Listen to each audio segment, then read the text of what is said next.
Potensinya sangat besar ya, karena kita tahu bahwa hilirisasi batubara dari kasus misalkan dari gasifikasi ya, gasifikasi di mana kita tahu gasifikasi adalah produk sampingnya adalah koltar, karena yang digenjot sekarang adalah bagaimana batubara digasifikasi untuk menghasilkan produk turunan seperti metanol, kemudian DMS sebagai substitusi LPG. Nah ini ada produk samping yaitu koltar yang sebenarnya bernilai ekonomi sangat tinggi apabila ada treatment tadi yang seperti sudah saya jelaskan menghasilkan CTV, coal tar pitch maupun grafit sintetik sebagai bahan baku anoda. Jadi peluangnya sangat besar itu dari gasifikasi permukaan, karena kita tahu juga ada gasifikasi yang ada di bawah permukaan atau yang kita sebut underground coal gasification. Nah ini underground coal gasification kita tahu adalah batu bara yang ada di bawah lapisan tanah pada kedalaman tertentu yang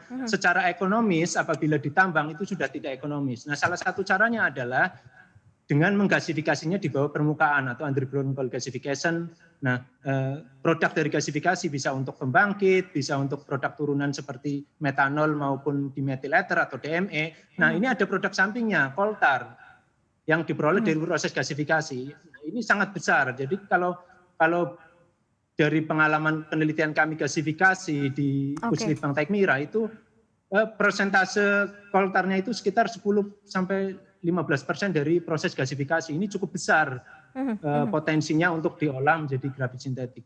Gitu, Mbak. Oke, apakah opsi ini juga sudah sempat dikomunikasikan begitu ya kepada para pemain batu bara? Karena kan kalau biasanya untuk menjalankan hilirisasi gasifikasi ini kan pengennya nih kalau para pengusaha kan cost-nya kecil gitu ya, tetapi memang nanti nilai ekonominya cukup besar begitu seperti yang dihasilkan juga dari hasil gasifikasi hilirisasi batu bara yang satu ini ya. Seperti apa nih Pak? Apakah memang sudah ada tawaran atau option gitu yang diberikan untuk para pengusaha-pengusaha batubara atau pemain-pemain batubara di Indonesia nih Pak Slamet?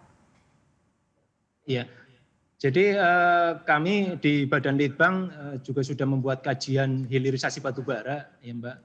Dan salah satunya adalah coal tar pitch ini, coal tar pitch atau prekursor karbon untuk bahan baku anoda. Ini kita kaji juga dari sisi teknologi dan keekonomiannya. Kami juga sudah melakukan beberapa kali webinar terkait dengan prekursor karbon, jadi bahan baku anoda baterai yang bersumber dari batu bara. Jadi kalau kita bisa melihat secara luas, batu bara ini mempunyai peranan untuk listrik, kendaraan listrik di depannya sangat besar. Listriknya dari batu bara, kemudian material penyimpan energinya juga berasal dari batu bara. Ini benar-benar batu bara mempunyai tingkat keekonomian yang tinggi. Nah dari pengalaman kami, Puslitbang Tekmira ini juga sudah selama 2 tahun ini sudah bekerja sama dengan MMII dan PT Inalum untuk pemanfaatan coal tar ini. Jadi coal tar kita olah untuk menjadi coal tar pitch dan kemudian prekursor karbon ini untuk grafit sintetik seperti itu. Jangan lupa untuk install aplikasi CNBC Indonesia yang tersedia di App Store dan Play Store dan ikuti terus perkembangan ekonomi bisnis terkini hanya di CNBC Indonesia Beyond Business.